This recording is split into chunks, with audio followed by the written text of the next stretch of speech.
بسم اللہ الرحمن الرحیم. بہت دور سے چل رہا ہے. جاننا چاہیے کہ تدبیر رزق سے قلوب کا سالم رہنا بڑی عنایت ہے. اللہ تعالیٰ مدبر ہے، اللہ تعالیٰ رازق ہے. اس سے مطمئن ہو جانا ایک بہت بڑا درجہ ہے. اللہ پر اتنا اعتماد کہ ہم کو رزق دے گا، رزق پہنچائے گا. اس کی مشق، اس کے لیے بزرگوں نے مراقبہ کرایا ہے، محاسبہ کرایا ہے، تنہائی میں رکھا ہے، اور بھی جو مجاہدات کی چیزیں ہیں کرائی. جاننا چاہیے تدبیر رزق سے قلوب کا، جاننا چاہیے تدبیر رزق سے قلوب کا سالم رہنا بڑی عنایت ہے. تدبیر رزق سے قلوب کا سالم رہنا یہ انہی کو میسر ہوتی ہے جو اللہ کی طرف سے توفیق دیا جاتا ہے. اللہ تعالیٰ یہ ابھی یاد ہے، ایک بزرگ مسجد میں رہتے تھے. ایک صاحب پڑھے لکھے گئے، آپ مسجد میں رہتے ہیں، کھانا کہاں سے کھاتے ہیں؟ میں جواب دوں گا نماز پڑھ لوں. جس کو اللہ پہ اتنا اطمینان نہیں ہے ایسے آدمی سے بچوں بھی کہا ہو اللہ تعالیٰ خود کا رزق ہم دیں گے. مسجد میں وہ رہتے تھے، ان سے انہوں نے پوچھا کہ آپ کہاں سے کھاتے ہیں؟ اس پر نے کہا کہ جاننا چاہیے تدبیر رزق سے قلوب سے سالم رہنا بڑی عبادت ہے. جاننا چاہیے تدبیر رزق سے قلوب کا سالم رہنا بڑی عبادت ہے. اللہ ہمارے بزرگوں کی چیز حاصل تھی.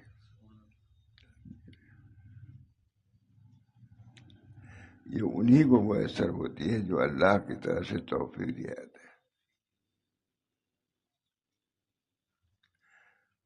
کوئی شخص گئے، پوچھا کسی سے آپ کہاں سے کھاتے ہیں؟ کہا نماز پڑھی تو رکعت. کیسے آدمی ہے؟ تم اس لائق نہیں کو جواب دیا جاؤ. تم کو اتنا بھی یقین نہیں کہ رزق اللہ دیتا ہے. انہوں نے پوچھا کہاں سے کھاتے ہو؟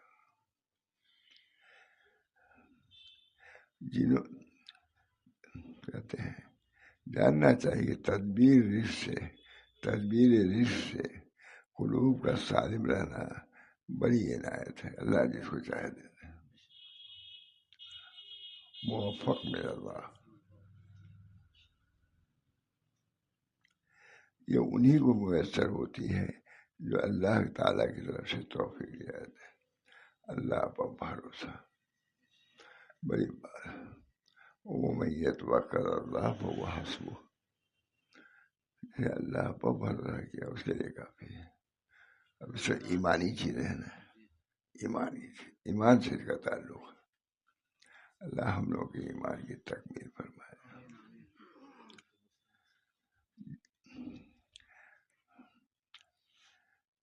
جاننا چاہیے تدبیر رزق سے قلوب کا سالم رہنا. منع نہیں کیا ہے رزق، لیکن اس کے رہنے کے باوجود اللہ کی طرف خبر آتا ہے اس کا. یہ انہی کو میسر ہوتی ہے جو اللہ کی طرف سے توفیق دیے گئے ہیں. اللہ توفیق دیتا ہے، ہر حال میں اس کو سالم رکھتا ہے. جنہوں نے اللہ کے ساتھ خوبی وسوخ میں سچا معاملہ کیا ہے پر ان کے دلوں کو چین ہو گئی، انہوں نے بھروسہ کیا اللہ پر، تو اللہ تعالیٰ نے ان کو چین دے دیا، سکون دے دیا، اطمینان دے دیا، اور توکل کو محقق کر دیا. اللہ بہت سے واقعات.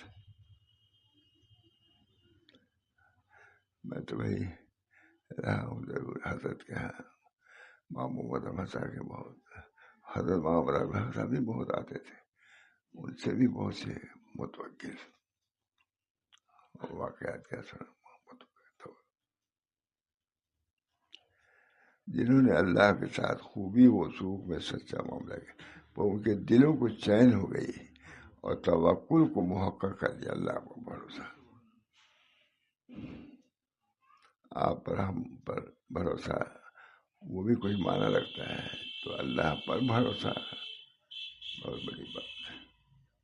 اللہ ہم سب لوگوں کو متوکل ہے۔ ہمارے حضرت بھی فرماتے تھے دو چیزیں حاصل، توکل، تواضع۔ توکل سے اللہ سے تعلق پیدا ہوگا اور تواضع سے مخلوق سے۔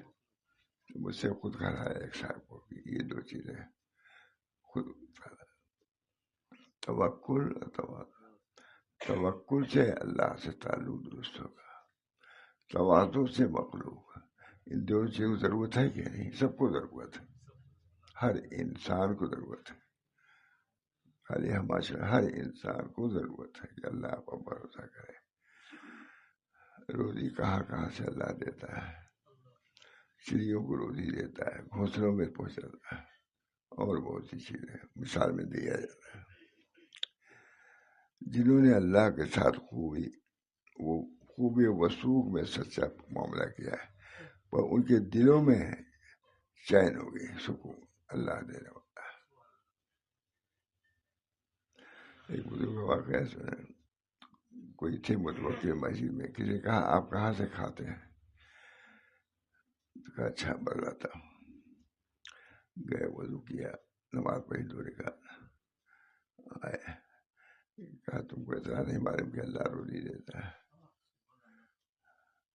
میں اللہ مجھے روزی دیتا ہے، اللہ حفاظت فرماتا ہے، اللہ ہی حفاظت فرماتا ہے۔ وہ سچا پر ان کے دلوں کو چین ہو گئی اور توکل کو محقق کر دیا۔ یہاں تک کہ بعض مشائخ کا قول ہے کہ رزق کے قصے کو میرے لیے مضبوط کر لاؤ اور مقامات کو جانے دو۔ کوئی آتا تھا پہلے رزق کے معاملے کو، رازق کون ہے، کہاں سے کھاؤ گے، کہاں دکھ نہیں بھیا۔ بہت اچھی کتاب ہے، انہیں اپنے مریدوں سے فرمایا کہ رزق کے مقدمے میں توکل ٹھیک کر لو، اور ہر ہی معاملے میں توکل، بھروسہ اللہ پر، اللہ پر بھروسہ۔ رزق کے مقدمے میں توکل ٹھیک کر لو، اور مقامات میں چندہ زیادت کی حاجت نہیں رہے گی۔ لکھا ہے مترجم اللہ۔ اور بعض بزرگوں کا قول ہے کہ سب سے بھاری فکر یہ ہے کہ کھانے کا تقاضا ہوتا ہے، یہ نہیں کہ اس میں تقاضا تو بھوک اب برداشت کرے تو ہی بات ہے، لیکن تقاضا تو رہے گا۔ شیخ موصول نے جو فرمایا اس کی شرح یہ ہے کہ اللہ تعالیٰ نے اس آدمی کو ایسی مدد کا محتاج بنایا ہے کہ اس کو کی ترکیب کو قائم رکھے۔ کھانا ملے گا تب تو ترکیب باقی رہے گی، اور اس کو قوت بڑھاوے، کیونکہ اس میں جو حرارت غریزیہ ہے وہ اجزائے بدن کو تحلیل کر دیتی ہے۔ بھوک جب رہتی ہے تو اسے ذوف ہو جاتا ہے، اور جب غذا پہنچتی ہے اس کو میدا طبخ دے کر کے، نہیں پکا کر کے، اس کا خلاصہ قبول کر لیتا ہے، باقی پکانے کے راستے نکال لیتا ہے کہ نہیں کسی بات۔ وہ جزء بدن، تحلیل شدہ کا بدن، بدن کے حصے میں جو مادے کمی ہے، کھانا جب کھاتا ہے تو حضور کو تو دفع، اور جو باقی رہ گیا اس کے بدن کو قوت ہوتی ہے۔ یہ بھی اللہ کی معرفت۔ اگر اللہ چاہتا تو انسان کو مدد حصی، اللہ چاہتا تو انسان کو مدد حصی اور غذا کھانے سے مستغنی کر دیتا۔ عبدیت کو سمجھانے کے لیے غذا بھوک رکھا، کسی اور کتاب میں بہت زیادہ۔ اللہ کو منظور ہوا کہ جاندار کا محتاج غذا ہونا اور اس کی طرح مسترف ہونا اور اپنے حاجات سے غنی ہونا ظاہر فرما دے، حاجات سے غنی ہو۔ اسی بات سے سبحان اللہ ارشاد ہے، کل یعنی کہہ دو اے محمد، کیا خدا کے سوا کسی کو مددگار بناؤں؟ اور خدا بھی کیسا، آسمان و زمین کو پیدا کرنے والا، اور وہ اوروں کو کھلاتا ہے اور اس کو بھوک نہیں ہے، تو اسی سے تعلق پیدا یہی ہے۔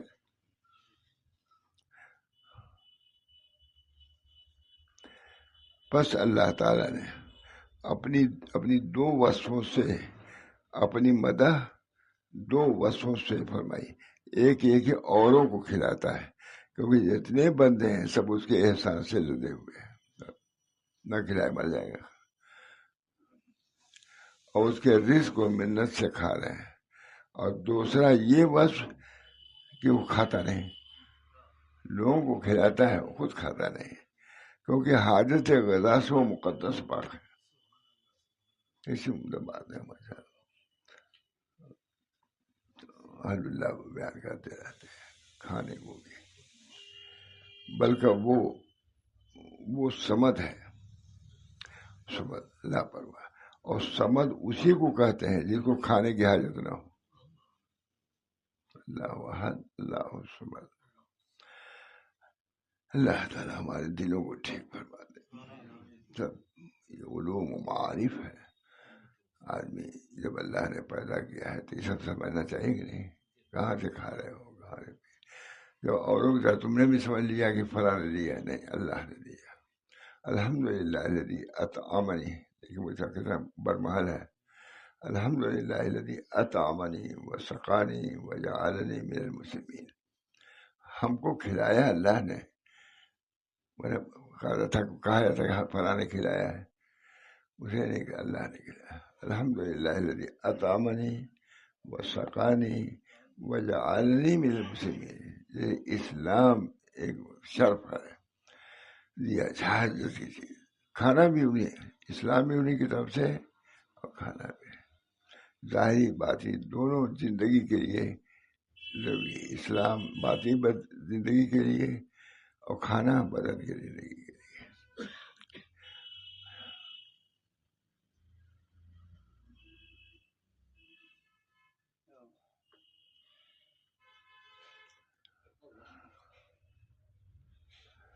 کیونکہ ضروری تھا، اللہ تعالیٰ نے جانداروں کو اپنی صفات سے اس قدر عنایت فرمایا ہے کہ اگر اس کو بھوک نہ لگے تو خدا جانے کیا دعویٰ کر بیٹھے، بھوک جاتی ہے، پست ہو جاتا ہے، ہوش بات دور نہیں رہتا، کیا تکبر کرے گا وہ۔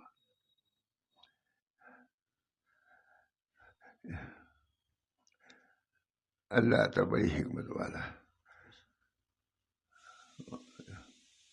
اس کو منظور ہوا کہ اس کو کھانے پینے کے محتاج بنائے، اس کو کھانے پینے کے محتاج بنائے، کیونکہ بار بار کا محتاج ہونا سبب ہو جائے اس کا نہ خود دعویٰ کرے نہ کوئی دوسرا اس کی نسبت دعویٰ کرے، نہ خود اپنے متعلق کہے کہ میں اپنی طرف سے کھاتا ہوں، نہیں، اللہ ہی کھلاتا ہے، کھاتا ہے۔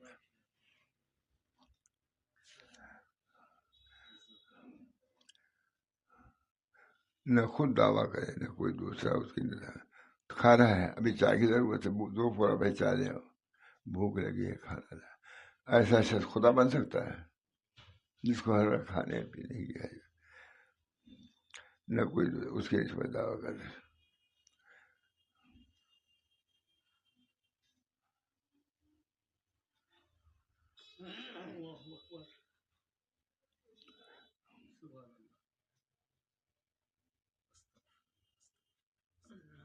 بھائی حضرت ساری صاحب نے لکھوایا ایک دم مکے میں، وہی ہے نا، اشرف علی گئے دوسری کو، اشرف علی، اس کتاب کا ترجمہ ہو جائے تو لوگوں کو بہت نفع ہوگا۔ سادوں سے سنا رہا ہوں، نہیں ختم ہوتا ہے، ابھی ایک پہ 1 گھنٹہ تک نہیں کر سکتا۔ اللہ تعالیٰ ہم سب لوگوں کو اپنی معرفت عطا فرمائے۔ اللہ الہی مقصود من توئی و رضایت، محبت و معرفت خود بھی دے۔ یاد کرنے کی ضرورت ہے کہ نہیں؟ کچھ نہیں. بس الہی مقصود من توئی و رضائے تو. جب یہ چیز ہم کو حاصل ہے کیا تکبر کریں؟ تم کو تو علی بے بھی نہیں آتا. جیسے اس راستے کا علم ہونا چاہیے نا. ہر جگہ کا علم ہو اس کو یہاں جانے کا علم نہ ہو، بخشی بازار جانے کا پہنچ پائے گا وہ؟ اللہ کا راستہ جب نہیں جانو گے تو جاہل کے جاہل ہی رہ جاؤ گے، تم عالم نہیں کہلاؤ گے. اللہ ہم سب کو علم ہے. اللہ یہ سب وہی تھوڑے نا اللہ نے پیدا کر دیا ہے، تمام سب اللہ تعالیٰ کی مخلوق ہے، پیدا کی ہوئی ہے. مخلوق کو مخلوق کی طرح رہنا چاہیے، خالق سے رشتہ جوڑنا چاہیے. جو نہیں جوڑو گے سمجھ نہیں آتا. یہاں کوئی مشین خراب ہو جاتی ہے تو فوراً بڑھ کے نہیں جاتا، جو وہ مشین بناتا ہے اس کے جاتا ہے کہ بھائی وہاں سے بن کے آئی ہے فلاں جگہ یہ دکان ہے جا جاؤں وہ جوڑنا ہے. کوئی گھڑی ہے، سب کے یہاں گھڑی تھوڑی بنائی جاتی، جہاں کوڑھائی بنائی جاتی ہے وہاں گھڑی تھوڑی بنائی جاتی. اس کو بھی اس کے فن کے پاس لے آتے ہیں، جسے بنایا ہے دیکھو اس نے بنایا وہی درست کرے گا. اللہ تعالیٰ اپنے ذات کے اعتبار سے خود غنی ہے، ہم سب کو محتاج بنایا ہے. ایک لقمہ بھی آپ کھا نہیں سکتے، یہاں سے آگے نہیں جا سکتے. بہت سے لوگوں کا لقمہ منہ میں رہ جاتا ہے، مر جاتے ہیں. ناشتہ کیا روٹی ڈالا روٹی اسی میں لگی، بہت حالات پیش آتے ہیں ہم لوگ سے، لوگ آتے ہیں بتلاتے ہی رہتے ہیں. یہ اللہ ہم سب لوگوں کو اللہ کی معرفت عطا فرمائے. من عرف ربہ، من عرف نفسہ ہے، من عرف نفسہ عرف ربہ. جو اپنے نفس کو پہچان لے گا کیا ذلت کے ساتھ. من عرف نفسہ بالذل عرف ربہ بالعز. جو صرف اپنے نفس کو ناتوانی کے ساتھ، ذوق کے ساتھ، نیستی کے ساتھ سمجھے گا اللہ کی ہستی اس کے سامنے. یا اللہ میں پڑھ رہا ہوں دعا بھی اندر کر رہا. اللہ ان کیفیات سے ہم لوگوں کو متصف فرمائے. کیا زندگی ہے جہاں آئے رہے کھائے پیے اور جسے کھلائے اسی کے معرفت سے کوئے ہو کے اسی کی خدمت میں جا رہے ہو. کیا لے کے آیا؟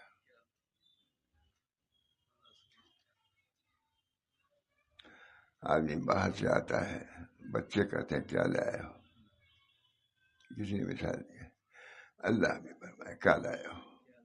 اللہ ہم سب لوگوں کو اپنی معرفت سے نوازے. الہی مقصود من توئی و رضائے تو. محبت و معرفت بہت خاص جملہ ہے، ساکن نقش بندی. الہی مقصود من توئی و رضائے تو. محبت و معرفت خود بے عام مقصود ہے دنیا. مانگنا چاہیے، ان مقاصد کو مانگنا چاہیے اللہ تعالیٰ سے. اگر یہ چیزیں نہیں ہیں، وحدانیت نہیں ہے، شرک ہے، کیا ہے زندگی. اللہ ہم سب لوگوں کو اپنی محبت. الہی بہت اچھا جملہ ہے یہ، نقش بندیہ پڑھتے پڑھاتے ہیں. الہی مقصود من توئی و رضائے تو.